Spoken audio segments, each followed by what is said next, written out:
안녕하세요. 오늘은 누가복음 제9장 49절로 56절까지 말씀입니다. 한 절씩 교독하겠습니다. 요한이 여짜오되 주여 어떤 사람이 주의 이름으로 귀신을 내쫓는 것을 우리가 보고 우리와 함께 따르지 아니하므로 금하였나이다. 예수께서 이르시되 금하지 말라 너희를 반대하지 않는 자는 너희를 위하는 자니라 하시니라. 예수께서 승천하시 기약이 차감해 예루살렘을 향하여 올라가기로 굳게 결심하시고 사자들을 앞서 보내심에 그들이 가서 예수를 위하여 준비하려고 사마리아인의 한 마을에 들어갔더니 예수께서 예루살렘을 향하여 가시기 때문에 그들이 받아들이지 아니하는지라. 제자 야고보와 요한이 이를 보고 이르되 주여 우리가 부르 명하여 하늘로부터 내려 저들을 멸하라 하기를 원하시나이까. 예수께서 돌아보시며 꾸짖으시고 함께 다른 마을로 가시니라. 아멘.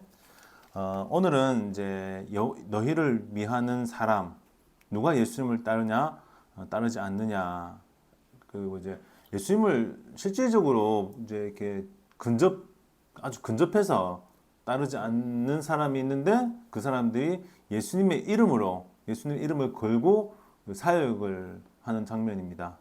그래서 이 사람들을 어떻게 처리할 것인가에 대한 한 주제가 있고, 이 두 번째 주제는 사마리아라는 동네에서 예수님께서 이제 가시면서 이제 그 마을을 통과하시고 이제 그 마을에도 이제 복음을 전하기 위해서 했는데 그 사람들이 예수님을 받아들이지 않고 영접하지 않았을 때 제자들의 반응에 대해서 두 가지 문제에 대해서 오늘 함께 살펴보고자 합니다. 자, 이제 예수님의 수제자 중에 이제 베드로와 요한과 야곱이 세 명 있었죠. 근데 요한이 어느 날 이제 이렇게 소문을 들었는지 직접 눈으로 보았는지는 모르지만 어떤 사람이 예수님의 이름으로 귀신을 내쫓는 것을 목격했답니다. 직접 봤겠네요. 근데 이상하게 사람들이 예수님 이름을 팔아먹어 감히? 근데 우리한테 와서 직접 우리는 따르지 않고 우리한테 뭐 헌금도 좀 하고 우리한테 좀 시중도 들고 우리가 가르치는 가르침도 좀 듣고 이 제자의 길을 가야지 왜 저희 멋대로 하느냐. 괘씸한 거예요, 이 사람들이. 근데 예수님은 뭐라 하셨을까요? 야, 놈들이 내 이름으로 저런 짓을 한디야. 하지 못하게 해. 라고 했을 것 같아요. 근데 예수님 뭐라고 하셨을까요? 50절 함께 읽어볼까요?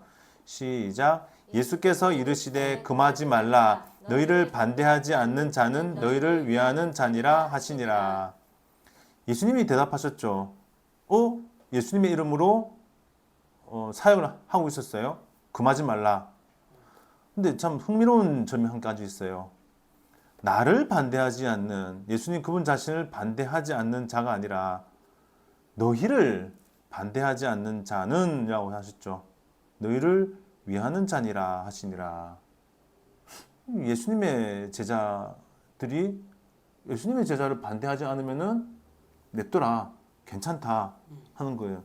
우리가 제가 어떤 이름을 잘 모르겠는데 어떤 사람이 이제 사도들의 큰 기적을 행하고 막 귀신을 내어 쫓고 막 병을 고치는 그런 모습을 보면서 굉장히 부러웠죠. 그래서 똑같이 가서 내가 예수의 이름으로 명하노니 귀신아 물러가라 하니까 그 귀신이 뭐라고 했죠? 내가 예수도 알고 바울도 잘 아는데 너 뭐야? 하면서 막 귀신이 들러붙어 버렸죠. 근데 그 사람은 실질적으로 이제 어떤 예수의 이름을 팔아먹는 사람이죠.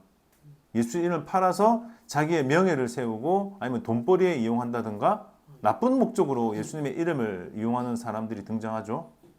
근데 오늘 여기서 나오는 사람은 어떤 예수님의 이름으로 나쁜 짓을 하고 자기의 명예를 세우고 뭐 상업적으로 이용한다든가 그게 아니면 괜찮은 거예요. 우리가 찬송가를 만들고 이 성경책을 만들었잖아요. 근데 이게 공공의 목적을 위해서라면 누구나 다 이용할 수 있는 거예요. 이 성경 말씀은. 그리고 찬송가도 유튜브에 우리가 한 번씩 찬송가 올리면은 그 찬송은 누구나 다 자유롭게 사용할 수 있도록 다 풀어놓았어요. 저작권이 한마디로 없는 거예요. 왜? 공익을 위해서. 공익을 위해서라면은 이 사람들이 만든 사람들의 수고와 노력이 있을 거 아니에요. 그럼에도 불구하고 이거는 누구나 다 사용하게 해라. 왜?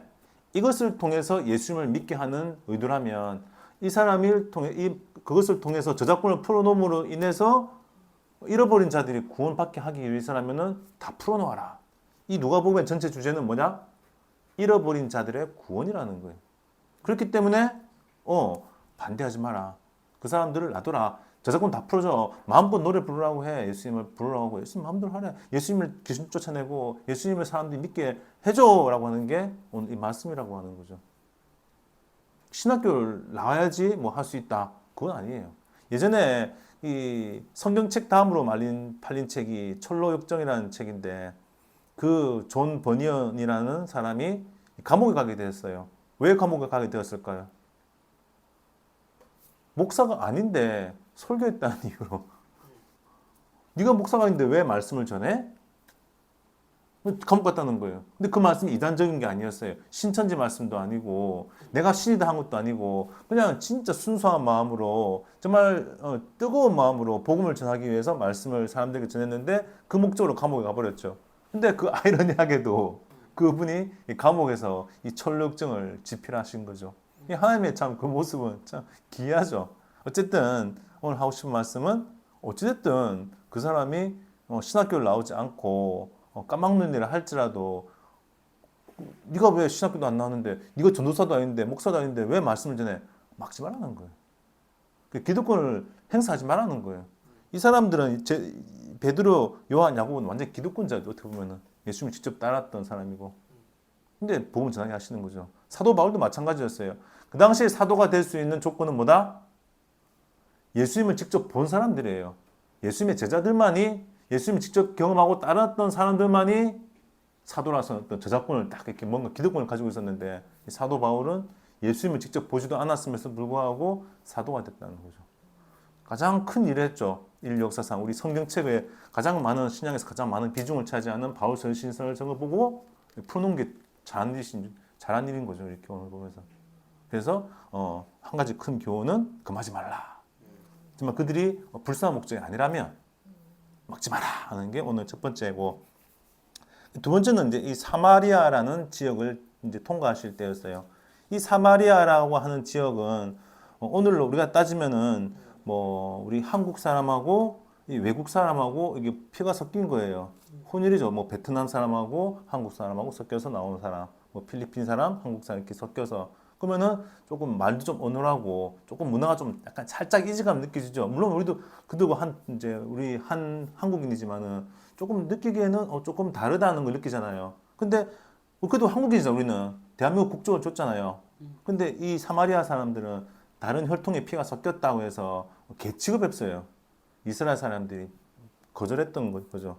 근데 이 유대인으로 이스라엘의 이제 혈통으로 오신 예수님을 거절했죠. 야, 너희들이 우리를 무시했는데 내가 너희들 받을까봐 하면서 거부했죠, 이 사람들이.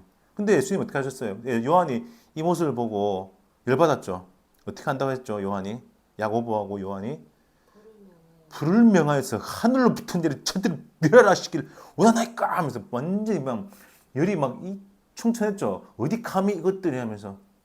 근데 예수님 마음 몰랐던 거죠. 우리 그게 보면은 이제 55절에 보면은 예수님께서 돌아보시고 꾸짖으시고 라고 돼 있죠. 옆에 가로 1번 돼 있죠. 우리 성경 맨 아래 한번 볼까요? 1번 뭐라 적혔는가? 승민이가 한번 읽어보세요. 1번. 어디 1번이야? 1번. 있네. 여기 1번. 어떤 고대 사본에는 55절 끝에 다음 말이 있음. 이르시되 너희는 무슨 정신으로 말하는지 모르는구나. 인자는 사람의 생명을 멸망시키러 온 것이 아니요 구원하러 왔노라 하시고. 아멘. 예수님이 오신 거는 멸망하러 심판하러 오신 게 아니에요. 한 사람이라도 더 구원받게 하기 위해서 사람들 불러 모으시는 거예요. 그리고 앞으로도 보겠지만은 레위를 예수님께서 그 세리하는 그 자기 동족을 팔아먹는 세리도 구원하셨고 제자로 삼으셨고 그 삭개오라는 사람의 앞으로 집에도 찾아갈 거예요. 잃어버린 자를 구원하기 위한 거예요. 예수님께서는 가난한 자는 복이 있다 하셨지만 또한 이런 부자들도 찾으시는 거예요. 그들도 구원받아야 할 대상이니까 사마리아 사람도 마찬가지로 그들도 구원받아야 될 삶을 보시고 그리고 실제로 이제 빌립 지사님께서 사마리아 땅을 가셨을 때 사마리아 사람들의 큰 기쁨이 있었죠. 이 복음을 받아들였기 때문에. 예수님 그걸 보신 거죠. 해안이 있다. 근데 제가 또 개인적으로 이 말씀을 보면서 이 51절을 좀 저는 되게 흥미있게 봤어요. 51절 한번 읽어볼까요? 시작. 예수께서 승천하실 기약이 차감해 예루살렘을 향하여 올라가기로 굳게 결심하시고, 이제 예수님이 이제 사역의 3년이 끝에 다 달았어요. 3년 반. 이제 십자가에 달려서 돌아가셔야 될 이제 그때 오신 거예요. 우리 같으면 참 슬프겠죠. 외롭겠죠. 무섭겠죠. 두렵겠죠. 참 그런 외롭고 두려운 이 길을 가야 되는 거예요.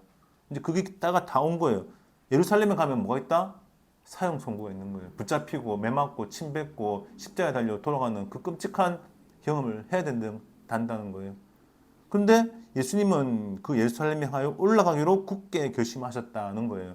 그래서 굳게 결심하였다는 거는 얼굴을 딱 굳힌다는 거예요. 얼굴을 향하여 딱 굳힌다는 거예요. 그래서 그 얼굴을 이렇게 돌리지 않는다는 거예요. 이건 무슨 말이냐면은 엄마에게는 엄마 남편 누구예요, 승민아? 엄마의 남편은 엄마의 남편. 엄마의 남편 누구야? 엄마의 남편 누구야? 엄마의 남편 그 대구. 무슨 대구? 아빠. 그래, 아빠지. 우봉이 아빠라는 거지, 아빠. 엄마가 남편 한 사람 있단 말이야. 엄마는 결혼하고 난 다음부터 다른 남자의 얼굴을 안 봤다는 거야, 한 번도. 엄마는 항상 간증해. 10몇 년 동안, 엄마는 아빠를 15년 동안 다른 남자의 얼굴을 한 번도 돌린 적이 없대. 그 앞에서 장동건이라는 하면도 아무리 진짜 돈이 많은 사람이라도 아무리 공부 많이 한 사람이라도 엄마 눈에는 있잖아. 절대로 고개 안 들어가는 거래, 이렇게. 고집 딱 된 거 이렇게. 전부 엄마의 이렇게. 아버지가 하는 거죠, 맞죠? 엄마의 남편 했잖아, 엄마의 남편. 남편이 전부 아버지가 만줄 알았는데요. 엄마의 남편. 그래서 중요한 거는 엄마 눈이 이렇게 딱 절대로 눈이 안 들어가는 걸 이렇게라도 곁눈질도 안 하는 걸 이렇게. 어떤 100억 가진 사람, 1000억 가진 키도 잘생겼고 연예인급으로 잘생기고 멋진 그런 훈남이 엄마에게 자, 우봉이하고 이혼하고 나랑 같이 삽시다 했을 때 엄마는 어떤 반응을 보일까? 엄마 할까 안 할까요? 당연히 안 하죠. 당연히 안 한다. 이게 바로 오늘 말 나오는 이게 있잖아. 굳게 결심하시고라는 이 헬라적 원어라고 하는 거예요. 절대로 굳은 일편단심 민들레 같은 그 마음을 변치 않는다는 말이에요. 이 세상에서 아무리 사탄 마귀가 좋은 것을 줘도 그 유혹에 흔들리지 않는다는 말씀이에요. 예수님께서도 그분이 십자가의 길을 걸어가셔야 되고 십자가를 통해서 많은 사람들을 구원하셔야 된다는 그 굳은 마음을 어떤 사람이 유혹해도 결단코 변치 않았었다는 오늘 말씀이 바로 이 말씀인 거예요. 사실 나는 이게 제일 오늘 감동이 되었어요. 우리 인간들을 구원하시기 위해서 이 우봉의 한 사람을 구원하시기 위한 그 마음을 변치 않으셨고 김선영을 구원하시기 위한 사랑하시는 그 마음을 변치 않으시고 우리 승민을 향한 우리 외할머니를 향한 우리 할머니를 향한 할아버지를 향한 그 마음을 우리에게 결코 변치 않고 고개 돌리시지 않은 그 마음, 그 공렬하신 마음, 그 하늘과 같은 그 사랑의 마음이 오늘 우리 가정과 우리 가정에 하고 우리 양가 부모님들에게 마음껏 넘치기를 주님의 이름으로 축복합니다.